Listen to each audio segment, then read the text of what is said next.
Hello, historians. It is March 16th, 2021.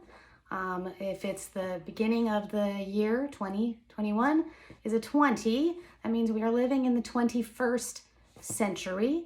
Y'all were probably born in the 21st century if you're under the age of 21. I was actually born in the 19th century because I was born in the 20th century. Because I was born in 1961. So that is how it works. I just want to remind you that the 20th century means go back to the 1900s. The 20th century is the 2000s, all right? So we're going to look at the period in America basically from 1861 or 1865. We're going to start at the end of the Civil War up through 1899. In your homework, you're going to get a timeline that looks like this, a brief American timeline, 1861 to 1889, and you're going to be using that in your classwork today. You're going to read through it, and I want you to find out the name of the president who served 2 terms in office, but not back to back. There was a president in between. Who is that president? And also the names of 2 presidents who were assassinated between 1881 and 1901.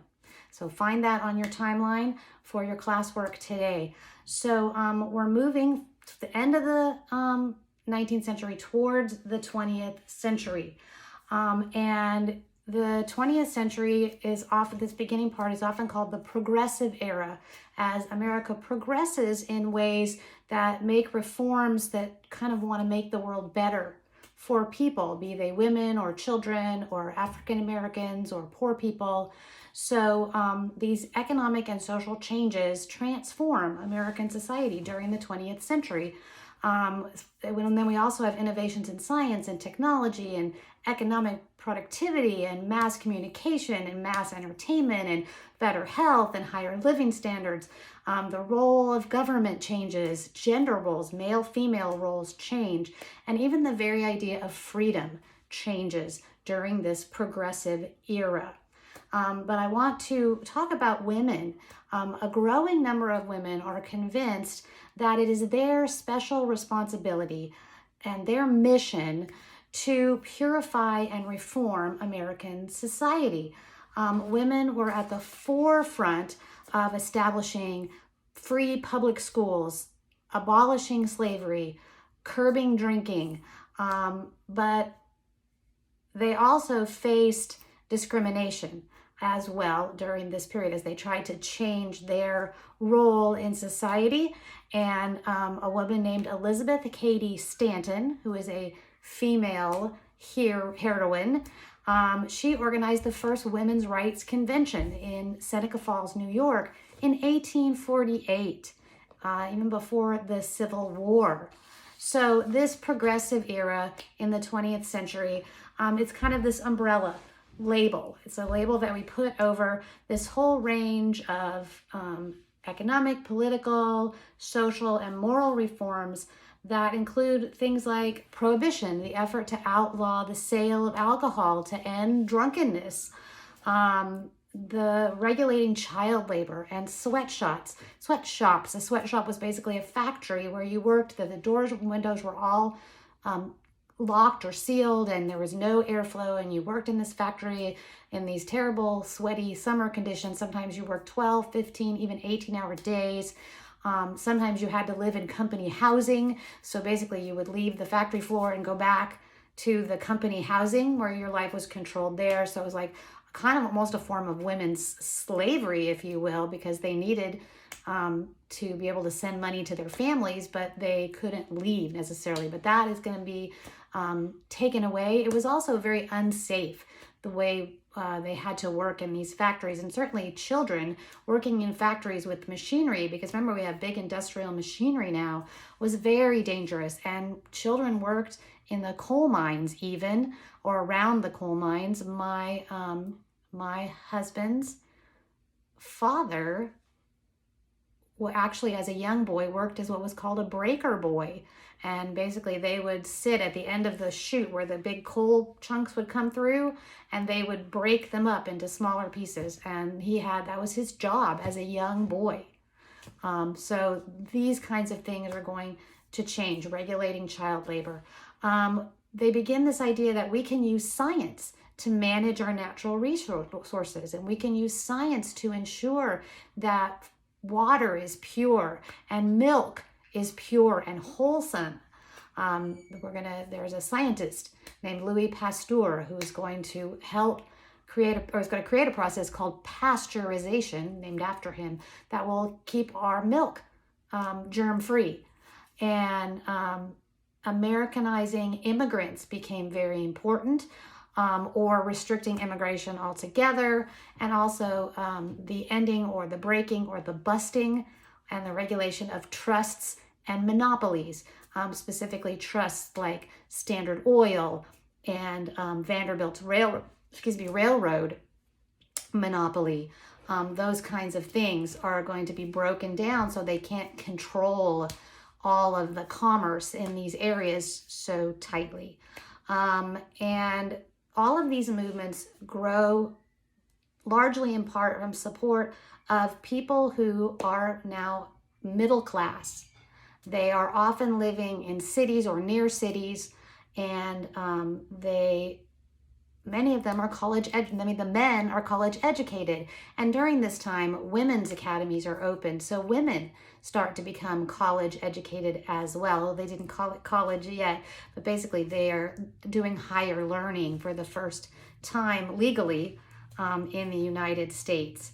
And we begin to find a desire to eliminate corruption in government, regulate business practices so people are not taken advantage of, addressing health hazards, improving working conditions, and also giving the public more direct control of the government through direct primaries, and the nominating of candidates for public office. This is when the whole primary system that we have in the election of our president begins to give people more input into the government. We get the direct election of senators for the first time. People get to vote directly for their senator.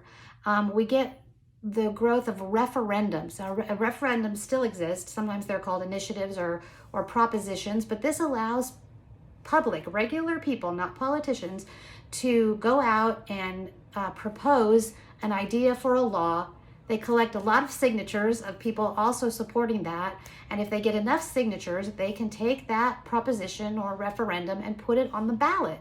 So that's a very direct way that citizens get involved in creating laws. And we begin to have a process to recall bad politicians, and we get the movement for women's suffrage. Like, what is suffrage? Maybe you ask, women are suffering more? No, suffrage is a word for voting. So when you're about women's suffrage, it means women get the right to vote. Maybe you've seen the movie Mary Poppins, and the mother of the family in Mary Poppins is a suffragette. She's out marching in the streets with her signs and her banner to say rights for women, give women the vote. And the other thing we get is we get a new age of journalism where they're called muckrakers, and they go out and they're looking for these stories, and they're writing them in all the detail, and they're not, just the few chosen reporters writing about what wealthy, powerful people want them to write about. They're kind of down and dirty in the streets and exposing things that people should know about. The other thing that happens during this time is, and through those journalists, they are uncovering things like the ruthless business practices of people like John D. Rockefeller and their monopolies, right? But then many progressives also seek to create a better world, okay? They want to suppress prostitution. They want to expand high schools, so a lot of people can get a little more education than they would in public schools, which would end at the 7th or 8th grade. They construct public parks and playgrounds, and they put in minimum wage laws, and they put in laws for allowing women to work in localities before it becomes more nationalized. They create industrial accident insurance, so that if you get injured, your employer has insurance to help pay for your care, or if you, heaven forbid, get killed, they can actually give money to your family to help them survive. They, like I said, will restrict child labor, and they improve the regulation of safety conditions in factories. At the national level, the Congress passes laws to regulate the safety of meat packing, of drug manufacture, of the railroad industries, and they strengthen these antitrust laws. They establish control, a federal guarantee over the banking system. They enact regulation federally at the federal level to improve working conditions. And 4 amendments are adopted to the Constitution during this progressive era, including authorizing an income tax. Not many people like that very much, right? Providing for the direct election of senators, like I said, extending the vote to women, and an amendment that will be added to the Constitution and then taken out of the Constitution, which is the prohibition of the manufacture and sale of alcoholic beverages. So, because once they outlaw it, it becomes great profit grounds for criminals. It creates a lot of criminal behavior. Unfortunately, the late 19th, early 20th century is also one of the lowest points in American race relations, in African American history. At this point, 9/10 of African Americans are still living in the South, and most are working as tenant farmers or as sharecroppers. And so most southern states and some of the border states institute a legal system of segregation, which says that African Americans will go to segregated schools. They cannot go to school with white children, and that any public accommodation can be divided white versus colored, as Black people were called at the time.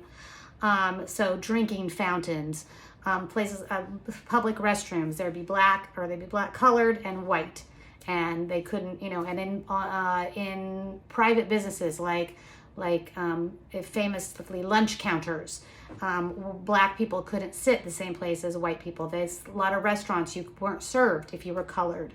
And this happened for a very long time. I always tell this story. Back when I was a kid in the mid 1960s, late 1960s, my mom worked with her boss was Black. She worked in a preschool program for underprivileged Black children to help them do better when they got to kindergarten. We actually have a federal program nowadays called Head Start that does that. But she did this in rural Alabama, and it just so happened that her boss was Black. And my mom never thought anything of that. My parents were pretty progressive when it came to race, even back in the day. Sometimes their neighbors in southern Alabama or northern Alabama actually didn't agree with how that worked. And so actually my brother, who was older, he was in the 8th or 9th grade, and he was told, you need to tell people if they ask what your mom does for work that she works with underprivileged children. Don't say she works with Black or colored children because you'll probably get beat up. So that was, in the late 60s in Alabama. That's how life was. I was kind of unaware because we lived there from when I was 3 years old to when I was 6 years old, but I know all these things from family stories. But so we have a legal system of segregation, and we have many techniques used to prevent Blacks to vote. Poll taxes far higher than they could afford to pay. Literacy tests, which required a lot of strange information that no white person could even pass, so certainly a Black person, but the white people didn't have to take them, only the colored people did. And so they were basically, even though they legally had the right to vote, they were basically prevented from voting by these situations. And the other one was just voter intimidation. If you come to the polls, you will be beaten up, or someone in your family will be lynched, or you'll be lynched, or your house will be burned.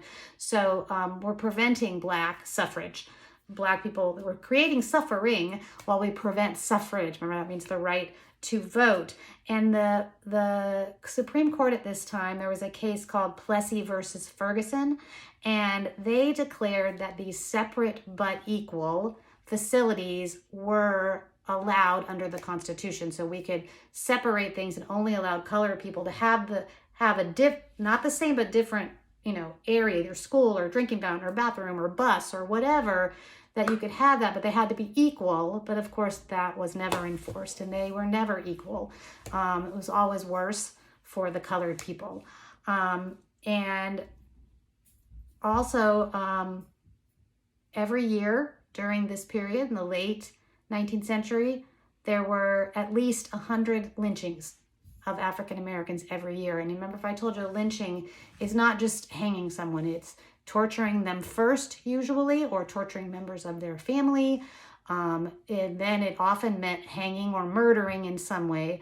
Then often after death, the body would be burned or mutilated, and often the place that they lived would be set on fire as well. So pretty hideous, horrible thing to have happen to any family.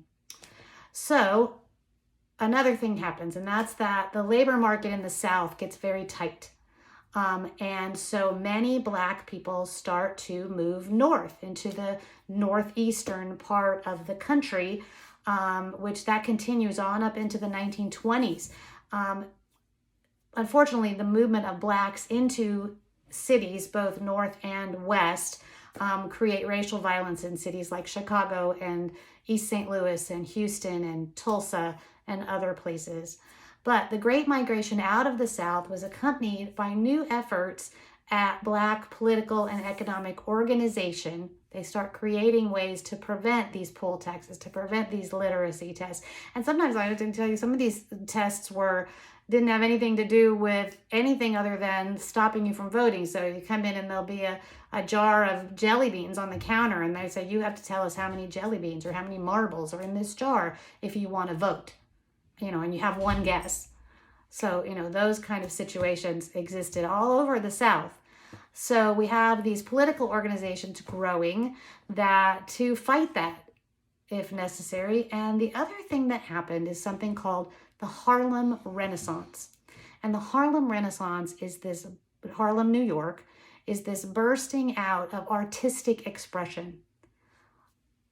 Authors, composers, other kind of performing artists begin to create their own art that is separate and not white art, but what they are expressing. And we get great authors and performers and composers, we'll talk about later, during this period of time, during this Harlem Renaissance. Really interesting. And we'll, like I said, I think next lecture we'll talk about that. And finally, we're just going to talk about the struggle for women's suffrage.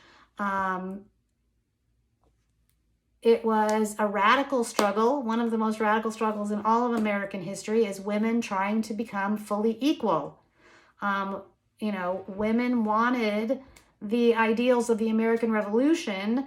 Not just all men, but all people are created equal. They have expectations now. They want equality. And so, like I said, they create these female academies for more women's education.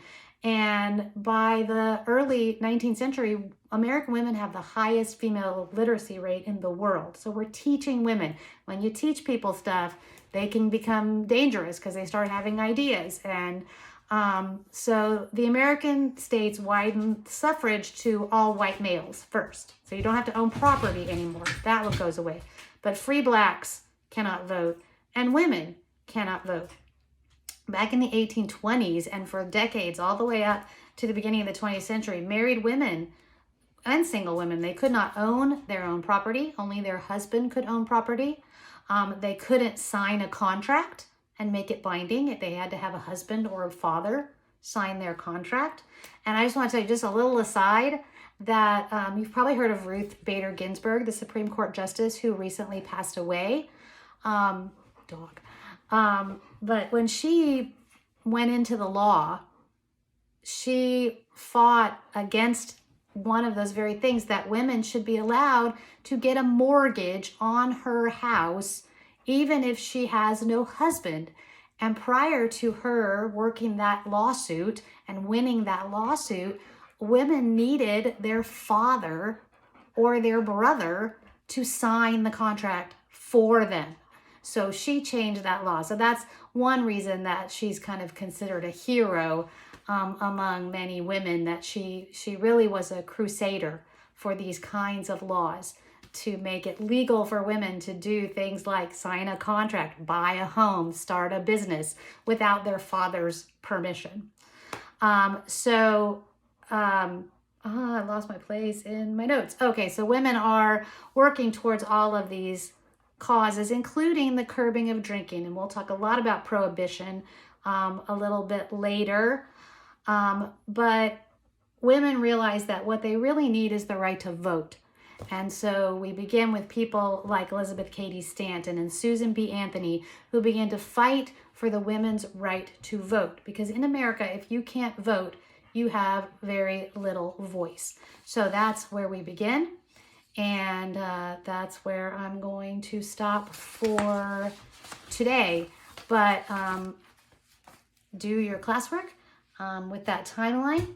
And I will talk to you again on Thursday. Bye for now.